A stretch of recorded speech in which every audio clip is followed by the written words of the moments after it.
Assalamualaikum, Assalamualaikum. Halo teman-teman TKB, kembali lagi dengan Bu Irma di Sentra Al-Islam.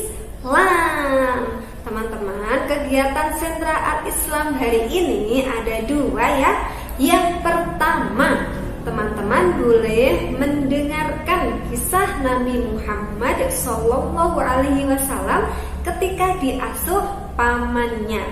Yang kedua, teman-teman boleh menempel dan mewarnai gambar sekolah dan mewarnai kaligrafi sekolah.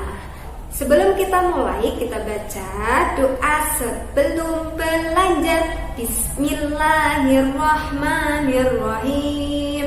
Rabbi zidni ilma warzuqni fahma. Ya Allah, tambahkanlah ilmuku dan pertinggilah kecerdasanku. Amin.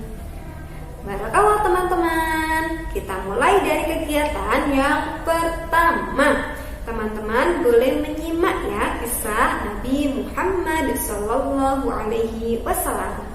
Kisah Nabi Muhammad SAW ketika diasuh oleh pamannya. Teman-teman masih ingat ya kisah kelahiran Nabi Muhammad SAW? Ya, semoga teman-teman masih ingat ya kisahnya di TKA dulu ya. Nah, kita lanjut kisahnya ya teman-teman ya. Jadi Nabi Muhammad SAW itu lahir di kota Mekkah. Iya, teman-teman ada yang masih ingat siapa nama ayah dan ibunda dari Nabi Muhammad? Ya, pintar sekali. Ayahanda dari Nabi Muhammad adalah Abdullah. Kemudian nama dari ibunda Nabi Muhammad adalah Aminah ya, Ibu Aminah. Nah teman-teman, seperti teman-teman tahu ya bahwa Nabi Muhammad itu ketika usianya 6 tahun sudah ditinggal oleh ayah dan ibundanya. Jadi ketika usia 6 tahun Nabi Muhammad sudah menjadi yatim piatu. Nah teman-teman, ketika usia 6 tahun kemudian Nabi Muhammad diasuh oleh kakeknya yang bernama Abdul Muthalib. Ya, kurang lebih 2 tahun diasuh oleh kakeknya ya dengan penuh kasih sayang. Ketika itu Abdul Muthalib berpesan dan berwasiat kepada anaknya atau putranya yang bernama Abu Thalib yang merupakan paman dari Nabi Muhammad SAW. Nah, sebelum meninggal Abdul Muthalib berwasiat kepada Abu Thalib untuk menjaga dan mengawasi dan menyayangi cucunya yang bernama Nabi Muhammad SAW. Nah, ketika usia Nabi Muhammad sudah 8 tahun, kakeknya Abdul Muthalib meninggal dunia. Ya, setelah itu diasuhlah oleh pamannya yang bernama Abu Thalib. Ketika bersama Abu Thalib, Nabi Muhammad mendapatkan kasih sayang yang sangat besar ya. Dirawat, diberikan kasih sayang, selalu diawasi oleh Abu Thalib. Nah, ketika Nabi Muhammad SAW menginjak usia 12 tahun ya, sudah berusia 12 tahun, di mana ketika Nabi Muhammad di usia itu sudah bisa merawat diri sendiri ya teman-teman ya. Nah, ketika itu pada suatu saat Abu Thalib akan berdagang atau berniaga ke negeri Syam. Sebelumnya Abu Thalib tidak pernah mengajak Nabi Muhammad untuk berpergian jauh-jauh apalagi sampai ke negeri Syam. Nah, ketika itu Abu Thalib ingin berdagang atau berniaga ke negeri Syam ya, teman-teman ya, bersama dengan rombongan dagang. Nah, ketika itu Abu Thalib tidak tega kalau Nabi Muhammad ikut dengannya. Namun karena Nabi Muhammad meminta untuk ikut bersama Abu Thalib dan rombongan dagang, akhirnya Abu Thalib mengizinkan Nabi Muhammad ikut bersama mereka. Nah, ketika itu perjalanannya sangat jauh ya, melewati gurun pasir yang sangat panas dan terik matahari ya teman-teman ya. Gurun pasir yang sangat luas. Ketika itu Abu Thalib selalu menjaga keponakannya ya, Nabi Muhammad SAW.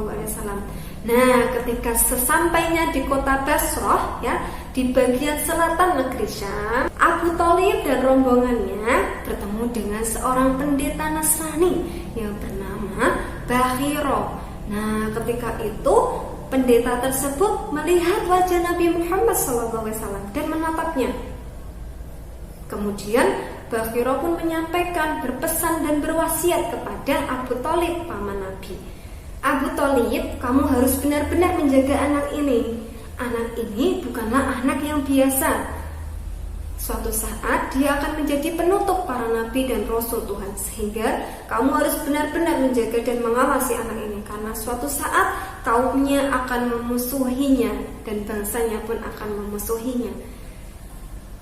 Pendeta tersebut melihat tanda-tanda fisik dari kenabian yang ada pada diri Nabi Muhammad itu sesuai dengan yang tertulis di kitab yang dipercayainya, yaitu kitab Injil. Mendengar itu Abu Thalib pun sangat gelisah.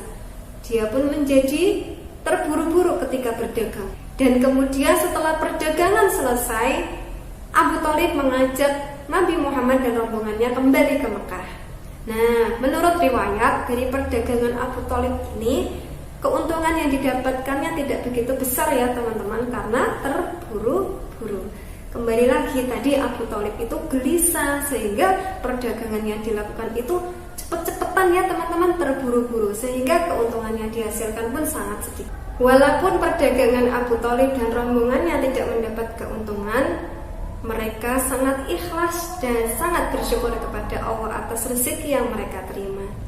Pesan yang bisa kita ambil adalah ketika kita mendapatkan rezeki atau apapun ya, walaupun itu sedikit, kita harus tetap bersyukur seperti yang dilakukan oleh Abu Thalib tadi, teman-teman. Nah, begitu ya teman-teman, ketika Nabi Muhammad diasuh oleh pamannya. Terima kasih teman-teman sudah mendengarkan kisah Nabi Muhammad bersama paman Abu Thalib. Nah teman-teman, selanjutnya kegiatan yang kedua adalah teman-teman boleh menempel dan mewarnai sekolah dan kaligrafi sekolah. Terima kasih ya teman-teman. Bu Irma minta maaf kalau ada yang salah. Wassalamualaikum warahmatullahi wabarakatuh.